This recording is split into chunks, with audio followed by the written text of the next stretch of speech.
Now let's look at what NATO's big brother, the US, is doing in the other side of the world. After all, Washington has interests all over the planet and enemies too. One of the biggest rivals is Iran, and Tehran seems to be making some bold moves lately. Last week, Iran released footage of its navy capturing an oil tanker. It was sailing out from Kuwait and apparently bound for the US.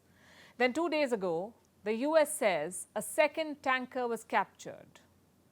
Washington says Tehran is up to its old tricks, disrupting the region's oil trade. But it seems the US has a solution now. It wants to line the entire Arabian Peninsula with robots at sea. The US is trying to convince its Gulf allies to add dozens of robot ships around the peninsula. Our next report has the details. Iran's apparently at it again, disrupting oil flows in the Persian Gulf.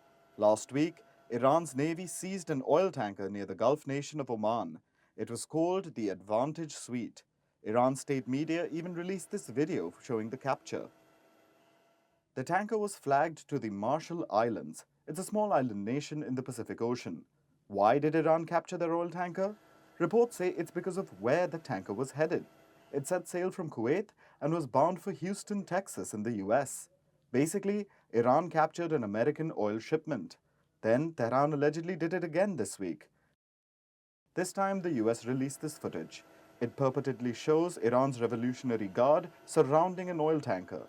This one is called the Niovi. It's flagged to the Central American nation of Panama. Iran hasn't officially acknowledged this second capture yet.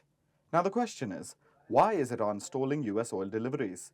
It's part of the larger US-Iran tensions. Tensions which have been exacerbated due to recent diplomatic events.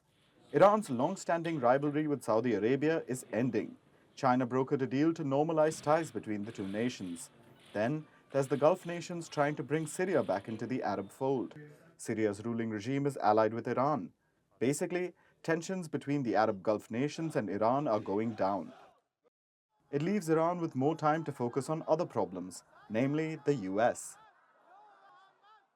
And of course, Washington is in a bind. On the one hand, it can't overtly call for West Asian nations to shun Iran. It has to pretend, at least, that it's happy about the tensions receding. No one wants to look like a warmonger, after all. But how can the US isolate Iran if Gulf nations are trying to mend ties?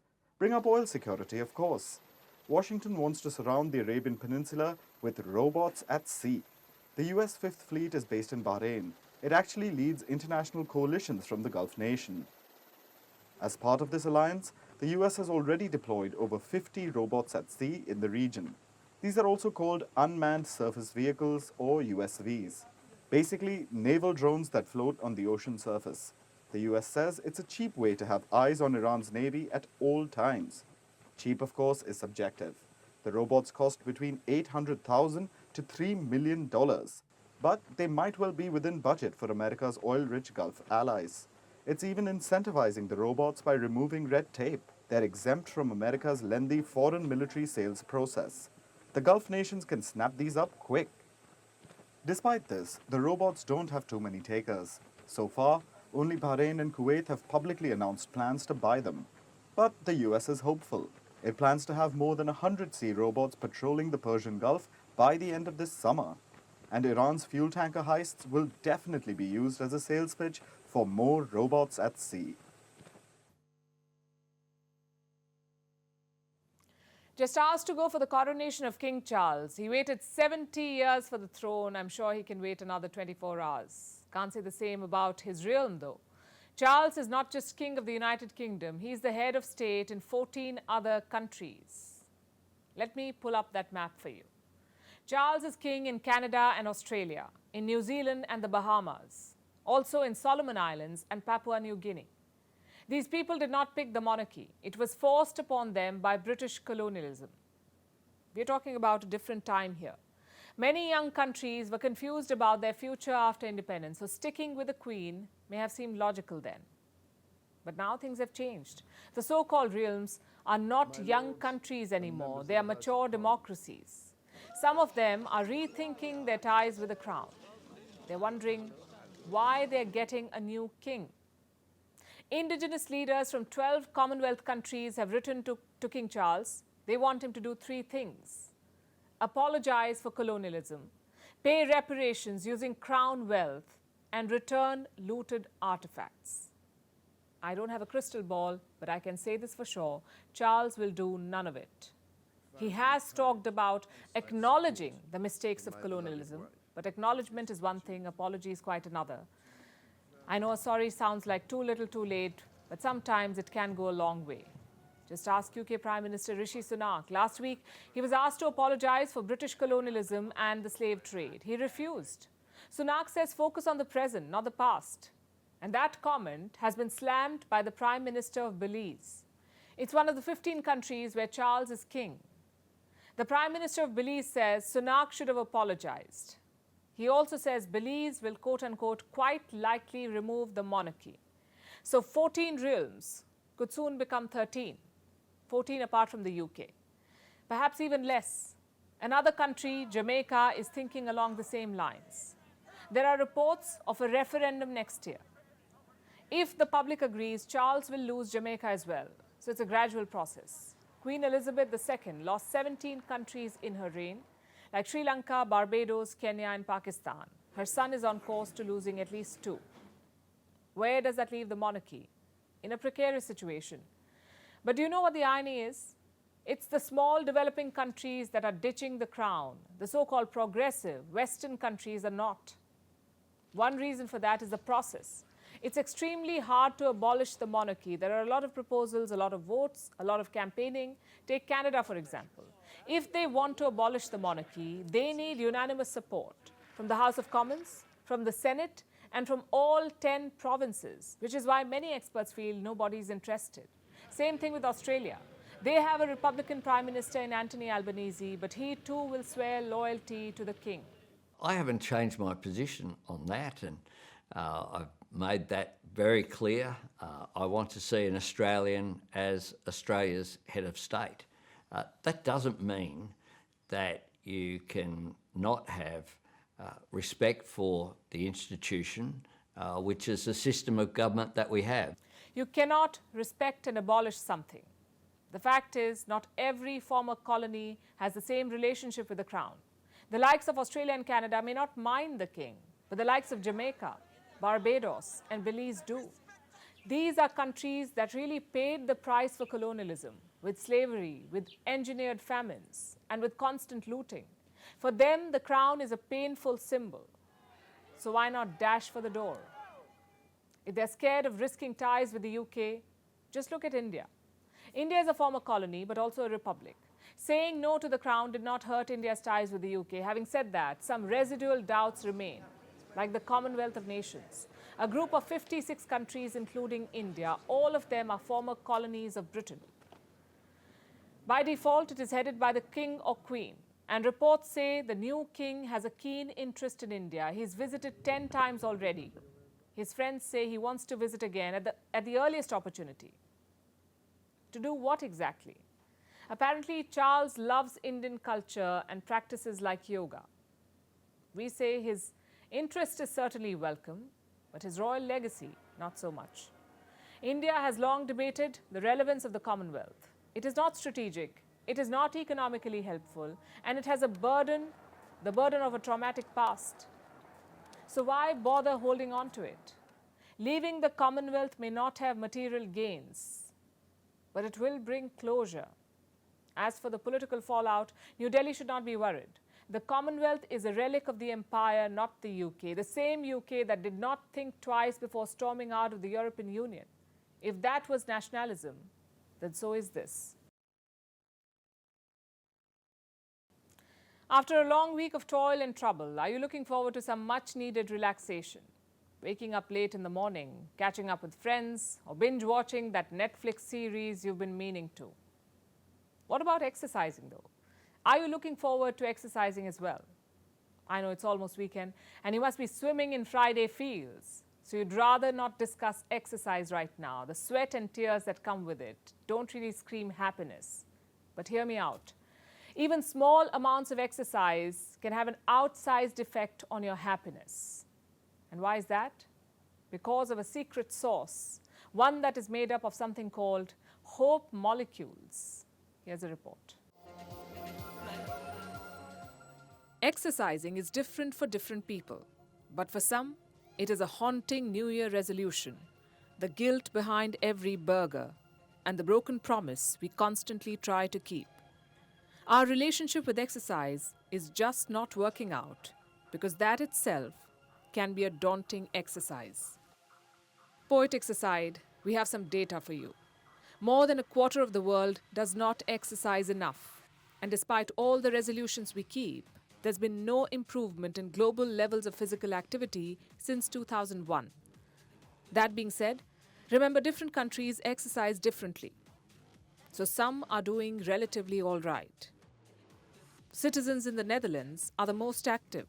They spend about 13 hours a week working out, followed by Germany, Romania, Russia, Hungary, and India. Yes, Indians aren't too far behind. They spend about 8 hours a week exercising. But then there are countries like Italy, Japan, and Brazil. And we don't mean to call anyone out, but they spend less than 4 hours a week on exercise. 1 in 3 people in Japan don't exercise at all. It won't be too surprising if a lot of us can relate to that statement. But here's the thing. As tough as the pre-exercise inertia is, beating it is totally worth it. And you don't have to be another Jane Fonda to do so, because exercise in whatever form and for however long makes our lives better. You probably already know that because the physical benefits of movement have been long documented. It lowers blood pressure, reduces the risk of cancer and diabetes. It helps us age in a healthy manner, and the list goes on and on. But the benefits are not just physical, they are emotional as well. As saddening as the thought of working out sounds, exercising makes us happier. It improves our mood and our ability to learn. It even makes us more hopeful. Yes, exercising gives us hope. And science has a clear answer why. We can't see the magic because it happens at a cellular level. When we exercise, our muscles contract. They secrete chemicals into our bloodstream. At the risk of giving you a terrible analogy, think of a wet sponge. When scrunched, it releases water. Now these released chemicals enter our bloodstream and make a nice little journey to our brains. These chemicals are often called hope molecules because they literally act as antidepressants. They make us feel good. But here's the thing. We can preach about the perks of exercising all we want.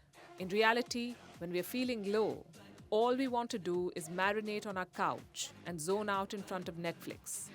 But that's exactly what's hurting us. Teenagers who use screens throughout the day are twice as likely to get depressed. People with lower physical activity have lower self-esteem. Moral of the story? Get moving to get happy. And it need not be a high-intensity workout. Even a simple 10-minute walk will help. Exercise, even in small doses, is waiting to be your happy pill.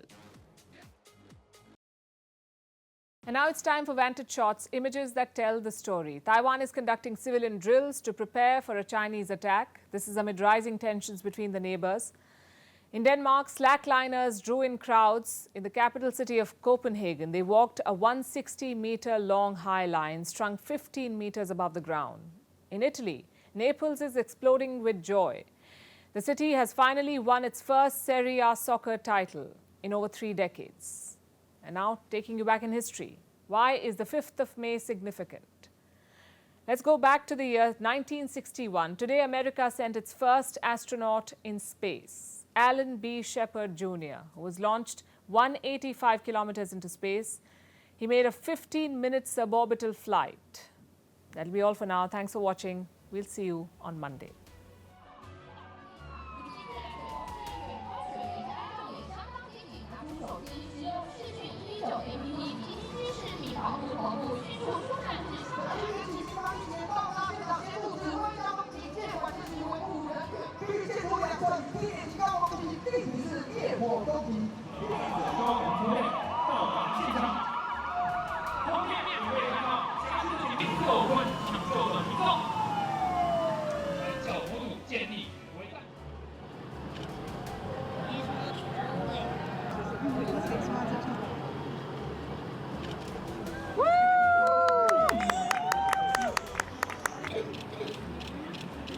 con gli sciutti bene.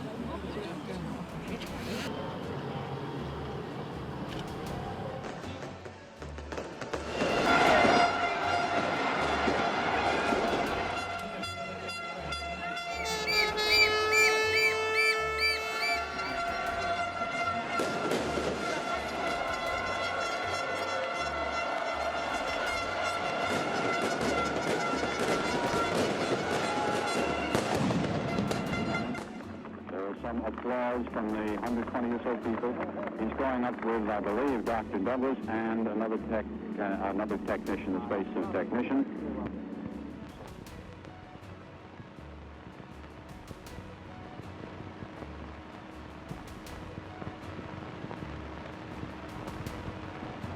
Liftoff.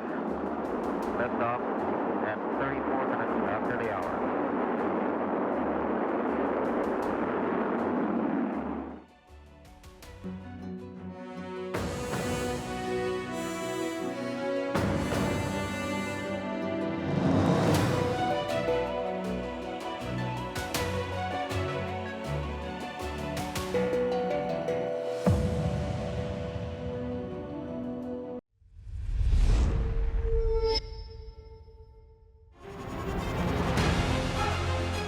Email exchanges from inside the BBC, they talk about the risk of violating Indian laws.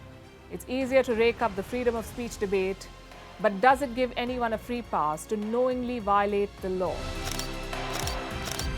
America supports India because it needs India's support in return. And India is working with the US because it suits India's interests. This is how geopolitics works. Last night, he diffused a crisis with his defense minister. But today, Netanyahu was confronted with a new problem. His cabinet seems to have rebelled against him. The UK is looking at the Indian subcontinent to fill its coffers. That India seems to be negotiating from a position of power, like a partner and not a former colony.